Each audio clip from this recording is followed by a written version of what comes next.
Ophélie Winter se reconstruit en charmante compagnie après son accident. Victime d'un grave accident de la route, Ophélie Winter a été alitée 3 mois avec la cage thoracique brisée. Elle prend quelques jours de vacances dont elle profite pour faire du sport en compagnie d'un coach impressionnant. Le 20 février 2019, Ophélie Winter recevait de nombreux messages à l'occasion de son 45e anniversaire. La chanteuse en profitait pour briser le silence après plusieurs mois passés éloignée des réseaux sociaux en raison de son état de santé.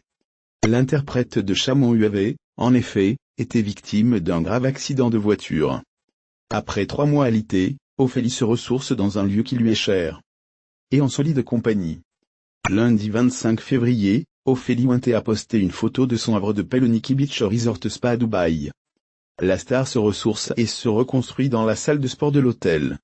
Pour l'accompagner sur ce chemin, Ersan Oznozil, un impressionnant coach sportif et champion de bodybuilding.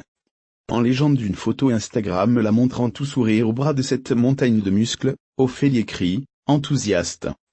Avec Ersan, ma nouvelle petite beauté chypriote. Mon nouveau life coach d'amour, d'amour, d'amour. Thank for everything. Sur Insta et Twitter, Ophélie Winter a posté dans la foulée un selfie sexy la montrant en pleine séance de sport. Elle même est en mode reconstruction du bordel.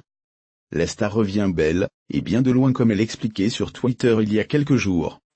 Je voulais juste vous demander pardon pour mon silence dû, entre autres, à un grave accident de voiture qui m'a brisé l'intégralité de ma cage thoracique. Plus un nono pour maintenir mon petit corps de poulet rôti, 3 mois de lit. L'enfer.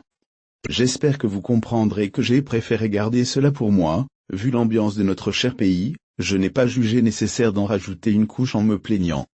Mais vous m'avez trop manqué. Bonne reconstruction Ophélie. Biographie. Vous ne le saviez peut-être pas, mais Ophélie Winter a un jour connu le succès, elle a écoulé près de 3 millions de disques, et on se demande bien à qui. Fille de l'oncle Irkope, un chanteur néerlandais connu sous le nom de David Alexander Winter, et d'une mannequin, elle se lance tôt pour imiter papa, pourtant parti aux États-Unis 8 ans plus tôt. À 10 ans, elle enregistre son premier 45 tours. En 1987, 3 ans plus tard, son second essai est lui aussi un échec. Cérébralement, c'est plus simple d'être mannequin, une carrière qu'Ophélie embrasse à l'âge de 17 ans, voyageant dans toute l'Europe pour poser pour des marques de lingerie, ou les shows des savanes, apparaissant aussi dans des sitcoms. En 1992, Ophélie Winter fait la connaissance des frères Nakache, qui la prennent sous son aile. Elle reprend notamment un morceau de Prince, avec qui elle aurait vécu une relation amoureuse. Peu importe, les frères Nakache sont incapables de lui apporter le succès, et elle cesse toute collaboration avec eux, se tournant vers la télévision. Remarquée en 1994 dans La Nuit la plus love d'Ardisson, elle présente le Dance Machine, et le Hit Machine, et d'autres émissions qui portent son nom.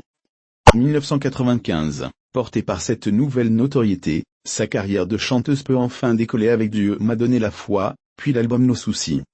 À l'époque, elle est à la colle avec Max Solar, son compagnon jusqu'en 2001. Le deuxième, Privacy, n'a pas le même succès, elle devra même annuler sa tournée. Sa carrière au cinéma, lancée par Claude Lelouch, ne durera pas non plus très longtemps. Elle revient en 2002 avec Explicit Lyrique, Mouais, apparaît sur la Beau.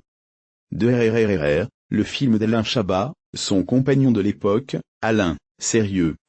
Le début de la fin pour Ophélie, qui entrera au jury de Popstar en 2007, avant de se faire gauler pour consommation de cocaïne. Revenue aux affaires en 2009, elle s'en est mieux tirée que prévu, elle participe par la suite à la bataille des chorales de TF1. Et devient égérie du joaillier Édouard Naum.